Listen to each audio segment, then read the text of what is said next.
Good morning students. आज हम 10th class का जो चैप्टर है करपा राम खेड़िया पांचवा, उसके आगे के जो भाग हैं वह देखेंगे। देखिए, पद नंबर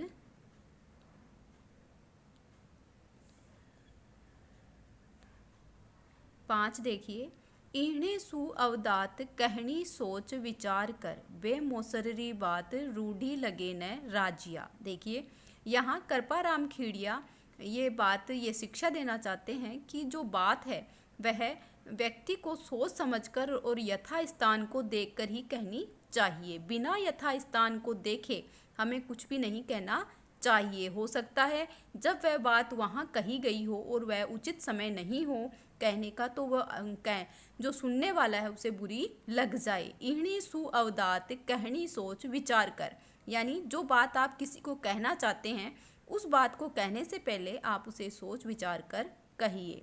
बेमौसरी बात, यानी जो बेमौसर की बात अर्थात बिना सोचे समझे, बिना अवसर के ही आप अगर किसी को कुछ कह देते हैं, रूढ़ी लगे न राजिया, तो वह बात उसे बुरी लग सकती है। दूसरा देखिए, पहली किया उपाव 10 दव दुश्मन आ में दटे, प्रचंड हुआ विस्भाव रोभा घाले राजिया। पहले किया उपाव, यानी हमें पहले से ही उपाय कर लेना चाहिए।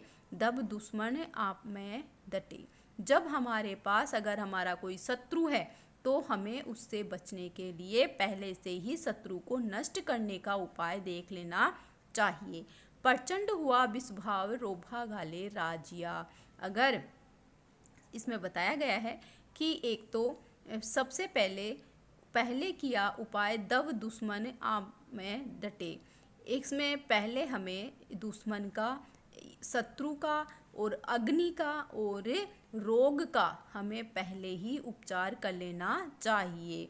प्रचंड हुआ विस्भाव रोभा गाले राजिया, अगर मनुष्य को आग, शत्रु और रोग आदि संकटों से बचाव का उपाय पहले ही कर लेना चाहिए। जब संकट भयानक रूप ले लेता है तो उसे बचना मुश्किल है। अगर हम रोग का उपाय पहले नहीं करेंगे तो वह गंभीर रूप धारण कर सकता है, और अगर हम आग का उपाय पहले नहीं करेंगे तो आग भी प्रचंड हो सकती है। उसी प्रकार से अगर शत्रु का कोई उपाय हम नहीं करेंगे तो शत्रु हमें नुकसान पहुंचा सकता है। अगला देखिए, हिम्मत कीमत होए बिना हिम्मत कीमत नहीं करे न आदर कोय रद्द कागजू राजिया। देखिए, हिम्मत कीमत होए बिना, अगर आप में हिम्मत नहीं है, आप में पराक्रम नहीं है, तो आपकी कोई भी कीमत नहीं करेगा, यानी आपका कोई भी मान सम्मान नहीं करेगा। बिना हिम्मत कीमत नहीं, अगर आप में हिम्मत नहीं है तो आपका कोई मान सम्मान नहीं करेगा।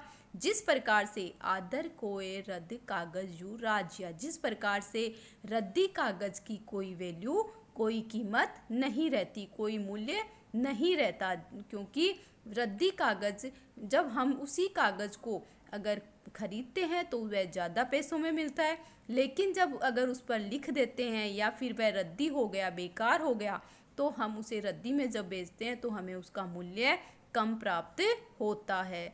तो कहने का मतलब यह है कि व्यक्ति को अपनी कीमत अगर उसकी तभी होगी जब उसमें पराक्रम होगा, उसमें बुद्धि होगी, उसमें बल होगा। देखिए आगे, उपजावे अनुराग कोयल मन हरकत करे, कड़वो लागे काग रसना रागुण राजिया। उपजावे अर्थात मन में उत्पन्न करती है, अनुराग अर्थात प्रेम, कोयल मन हरकत करे, जब कोयल बोलती है तो मन में अनुराग अर्थात प्रेम है वह उत्पन्न करती है। कड़वो लागे काग, लेकिन जब कौवा है वो बोलता है तो हमें उसकी जो वाणी है वो कर्कश लगती है, हमारे कानों को शोभा नहीं देती, हमारे कानों को अच्छी नहीं लगती, हमारे कानों को प्रिय नहीं लगती। रसना रागुण राजिया, तो यहाँ इस दोहे के माध्यम से जो करपा राम खेड़िया है वो ये बताना चाहते हैं कि रसनारा गुण अर्थात जीभ अर्थात वाणी के ही ये गुण है कि उससे व्यक्ति की कितना जो मान है वो बढ़ जाता है। दूध निर्मिल दोय हेक, जिही आकित हुए करे न न्यारो कोई राजहंस बिना राजिया। देखिए दूध नीर, दूध और नीर अर्थात जल मिल हो दोए, दोनों को जब मिला दिया जाता है, हेक जी ही आकित हुए, तो दोनों एक समान दिखाई देते हैं। करे न न्यारो कोई, उनको कोई भी अलग नहीं कर सकता, राजहंस बिना राजिया। राजहंस अर्थात जो हंस है वह क्या कर सकता है। यहाँ हंस एक बुद्धिमान व्यक्ति के लिए है कि दूध और नीर गुण और अवगुण है, यानी बुद्धिमान व्यक्ति ही व्यक्ति के गुण और अवगुणों को क्या कर सकता है, अलग कर सकता है। जिस प्रकार से राजहंस क्या करता है, दूध में से जल को अलग कर सकता है, उसी प्रकार राजहंस यहाँ एक बुद्धिमान व्यक्ति माना है और दूध और नीर गुण और अवगुण व्यक्ति के माने गए हैं। अगला देखिए, मल्लिया गिरी मंजार हर को तर चनन हुए, संगत लिए सुधार रुखाहीन राजिया। देखिए मल्लियागिरी एक पर्वत है जहाँ पर पर्याप्त मात्रा में, बहुत ज़्यादा मात्रा में जो चंदन के वृक्ष पाए जाते हैं।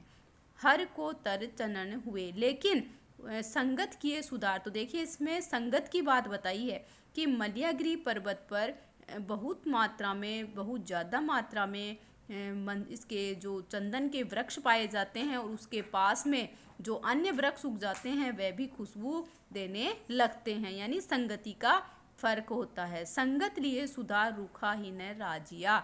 जिस प्रकार से संगति का इतना असर होता है कि वह अन्य पेड़ भी चंदन के समान दिखाई देने लगते हैं या चंदन के समान ही उसमें खुशबू आने लगती है, संगति का ये असर होता है।